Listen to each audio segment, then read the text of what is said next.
Mitch, Hmm? gabi na, pwede ako makitulog sa apartment mo. Okay lang ako, Sofia.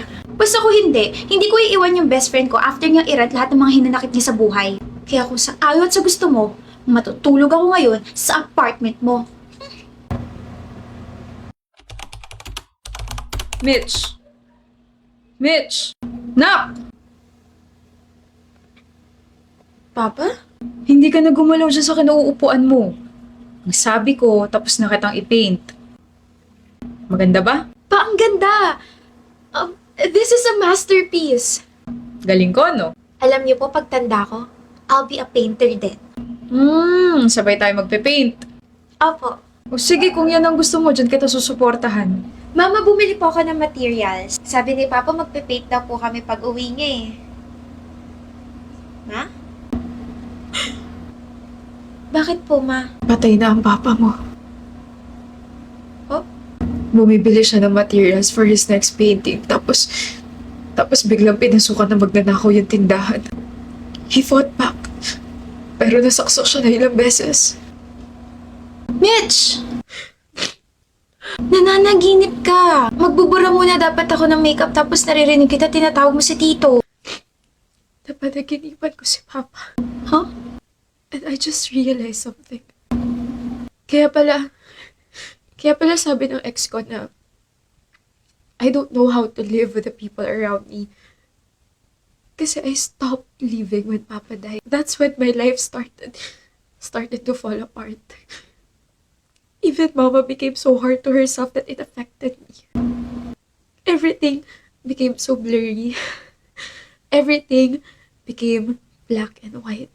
Alam mo ba na Papa's last painting was me? Na-influensyahan niya ako. Oh, Mitch. And now I finally realized kung ano yung gusto kong gawin. Gusto ko mag-paint. Gaya ni Papa. Tinulungan niya ba ako by appearing in my dreams, by showing me how to live with pain and happiness? Na I have to continue living? Miss ko na siya, Sofia. Miss ko na si Papa. Oh my gosh! Nag-resign ka?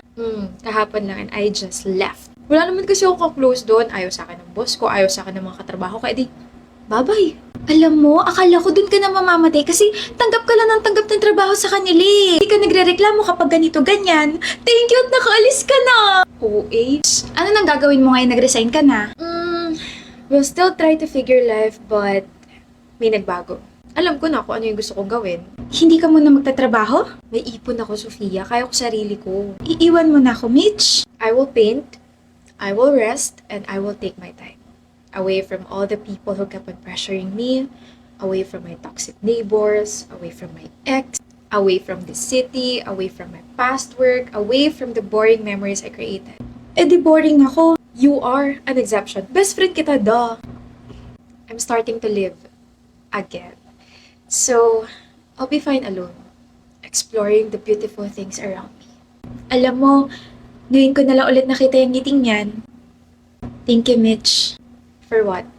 For being alive up until now. Enjoy ka and please don't hesitate to call me. Ganda ng mural na gawa mo. Iba ka talaga, Mitch. Salamat ho. Ako naman next ha, yung pader sa likod ng bahay ko. Gusto ko flowers. Yung malalaki. Opo. Sobra po yung bayad niyo sa akin. Ang galing-galing mo kaya magpinta. Basta okay na yun. Ano ba yan, Aling Narcy? Pero, nabalitaan ko, babalik ka na pala na Maynila, Neng? Opo. After 4 years, babalik na po ako. Feeling ko rin po kasi naiinip na yung best friend ko dun eh. Masaya ka na ba? Okay ka na ba? Okay na po ako. Sobrang okay na po ako. Dalaw ka ha. Mamimiss ka namin dito. Siyempre naman po. Pakilagay na lang po dyan. Thank you! I'm back. Mitch! Give me a hug, best friend. You've changed a lot. Kamusta ka na? Okay na ako, Sofia. Actually, bago ako pumunta rito, pumunta muna ako sa sementeryo. Dinalo ko sila mama at sila papa. Sinabi ko sa kanila na okay na ako, masaya na ako, buhay pa rin ako, tsaka Nagpipintura na ako ng mga murals. I'm so proud of you.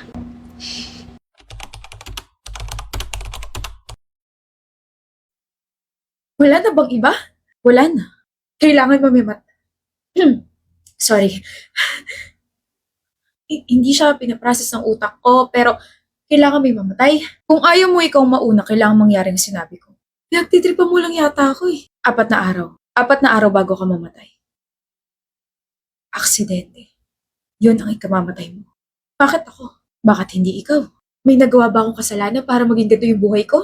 Sa pagkakaalam ko, naging mabuti naman akong anak, kaibigan, partner. Wala naman akong ginagawang masama. Ineng kahit anong drama mo, hindi magbabagong kapalaran mo. Nagtanong ka, binigyan kita ng solusyon. Ngayon, nasa sayo na kung paano mo to gagawin. Kapag nailigtas ko na yung sarili ko, kailangan ko rin bumalik sa kanya. May ibibigay daw siyang protection sa akin. Hindi ko kaya. Wait, what if yung mga magulang ko? Yung isa sa kanila, mahal nila ako. So, kaya nila magsakripisyo para sa akin. Pero, ano yung mga kapatid ko? Ano sila? Sino? Sino pwede? Sino? Ano sino pwede? Bakit parang nakakita ka ng multo dyan? Princess, I have a question for you. Ano nga? Would you sacrifice yourself? Ayoko! Hindi pa nga tapos yung tanong ko eh. Alam ko na yan kung kaya ko ba isakripisyo yung sarili ko para sa'yo. Girl, I'm sorry. I mean, mahal kita and BFF kita pero mas mahal ko yung buhay ko. Kahit para sa kaligtasan ko, hindi mo gagawin? I still need to find a boyfriend, build a family, etc. Kaya mo na yan or nandiyan naman yung jowa bells mo eh. Seryoso ba yan? Charot lang pero, hindi. Love? Yes?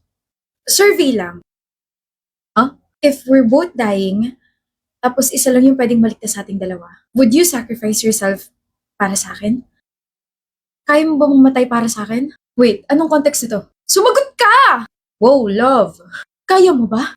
Kaya ko. I mean, you can now save me, love.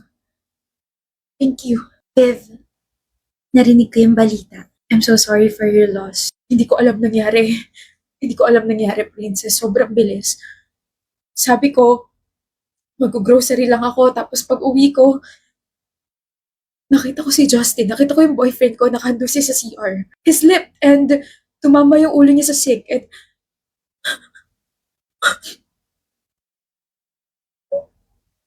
ano na lang gagawin ko kung wala siya? Bakit?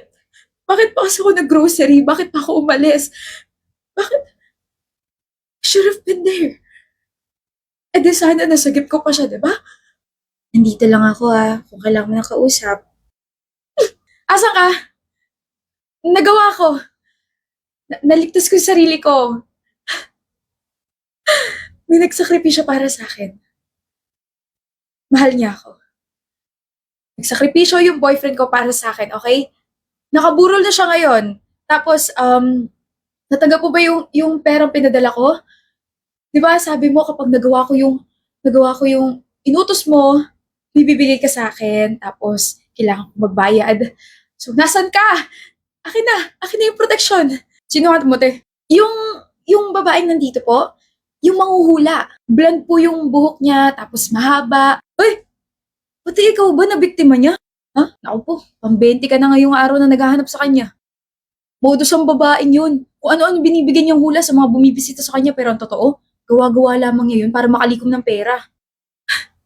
Hindi totoo yung mga hula niya. Nalaman din namin na wanted yun sa ibang bayan dahil sa panloloko. Humigit kumulang 1,000,000 yata yung nakuha niyang pera sa ibang tao eh.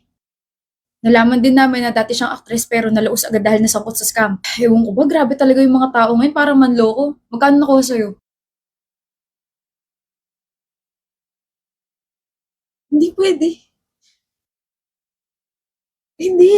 Totoo yun. Kasi hindi lang pera yung nakuha niya sa akin. Naku! Titulo ng bahay? Lupa? Kotse? Ano? Buhay. Buhay ng tao. Buhay? May tumatawag sa'yo. Viv, nasan ka? Hello? Nasan ka? May mga pulis dito sa bahay namin, hinahanap ka.